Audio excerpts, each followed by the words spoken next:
આજે ભુજ તાલુકા કોંગ્રેસના પ્રમુખ અને શહેર પ્રમુખના તેમજ જુદા જુદા પાંચ સેલના હોદ્દેદારો માટેની સેન્સ લેવા માટે અમારા પ્રદેશના નિરીક્ષકોશ્રીઓ અહીં આવેલા નુસરતભાઈ પાંજા સાહેબ અને સંજયભાઈ ઉમરાણી સાહેબ આ પ્રદેશના નિરીક્ષકોએ આજે ભુજ મધ્યે આવી અને ભુજના તમામ તાલુકા અને શહેરના આગેવાનો કાર્યકરો જુદા જુદા સંગઠનોને સાંભળી અને શું કરવું જોઈએ પ્રમુખના નામ માટેની ચર્ચાઓ થઈ, સંગઠનને મજબૂત બનાવવા માટેની ચર્ચાઓ થઈ અને બધાના અભિપ્રાયો માગ્યા. કાર્યકરોને એમ લાગવું જોઈએ કે કાર્યકરોનો અવાજ જે રજૂઆત આવે એને લઈને આવનારા દિવસોમાં કોંગ્રેસ પાર્ટી નિર્ણય કરવાની છે. કોંગ્રેસ પાર્ટી સંગઠન કઈ રીતે વધારે મજબૂત બનીને સારું કાર્યરત થાય એના માટે કચ્છના 10 તાલુકામાં જશે. આજે શરૂઆત ભુજથી થઈ છે. બપોર પછી અમારે નખત્રાણાનો કાર્યક્રમ છે અને એવી રીતે બધા 10 તાલુકામાં જવાનું છે.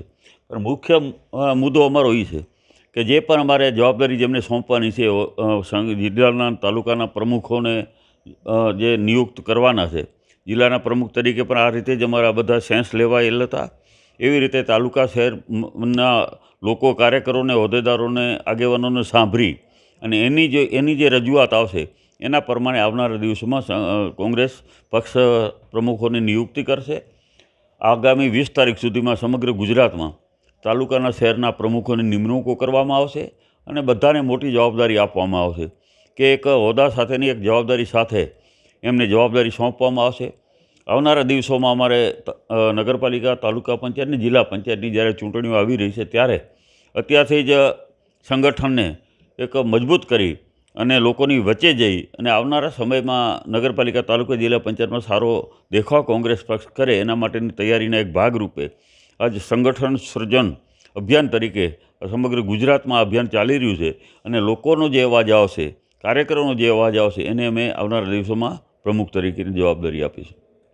મારું નામ સંજય અમરાણી, હું રિટાયર્ડ IAS ઓફિસર છું અને પ્રદેશ કોંગ્રેસ સમિતિમાં જનરલ સેક્રેટરી છું. સાહેબ, આજે રાખવામાં આવ્યું છે સેન્સ પ્રક્રિયા, શું છે સાહેબ એની આખી વિગત? એની વિગત એ છે કે પક્ષમાં આંતરિક લોકશાહી મજબૂત થાય અને ઉપરથી કોઈને થૂપી બેસાડવામાં આવે એના કરતાં પક્ષના નીચેના છેકના કાર્યકરો સુધી મળી જુદા જુદા ફ્રન્ટલ ઓર્ગેનાઇઝેશન છે એને સાથે બેસી અને પક્ષને તાલુકા કક્ષાએ મજબૂત કેવી રીતે કરી શકાય અને દરેકની નિર્ણયમાં ભાગીદારી કેવી રીતે વધારે વિકસાવી શકાય એ માટેનો રાહુલજીનો પ્રયત્ન છે અને એ મુજબ જિલ્લા પ્રમુખોની નિમણૂક થઈ. હવે એ જ પ્રક્રિયાને આગળ ધપાવીને અમે તાલુકા કક્ષાએ તાલુકા કોંગ્રેસ પ્રમુખોના નિમણૂક માટે કોંગ્રેસના કાર્યકરોની છેવાડાના કાર્યકર, તળિયાના કાર્યકર જે કોંગ્રેસ માટે આવા કટોકટીના સમયમાં પણ નિષ્ઠાથી પક્ષને વફાદારીને કામ કરી રહ્યા છે એમની સેન્સ લઈ અને સંગઠનમાં જો નિમણૂક થાય તો પક્ષમાં આંતરિક લોકશાહી વધારે મજબૂત થાય અને પક્ષનું સંગઠન મજબૂત થશે તો 27માં અમને વિશ્વાસ છે કે અમે સત્તા ઉપર આવીશું. સાહેબ, શહેરના તાલુકાના સાહેબ કેટલા પ્રતિનિધિઓ અહીંયા તમારી આગળ આવે? અમારે ભુજ શહેરની વાત કરીએ તો ભૂતપૂર્વ કોર્પોરેટરો, વર્તમાન કોર્પોરેટરો, મહિલા કોંગ્રેસની બહેનો, NSUIના કાર્યકરો, યુવક કોંગ્રેસના કાર્યકરો, આ તમામ આવીને એ અમને રજૂઆત કરી છે.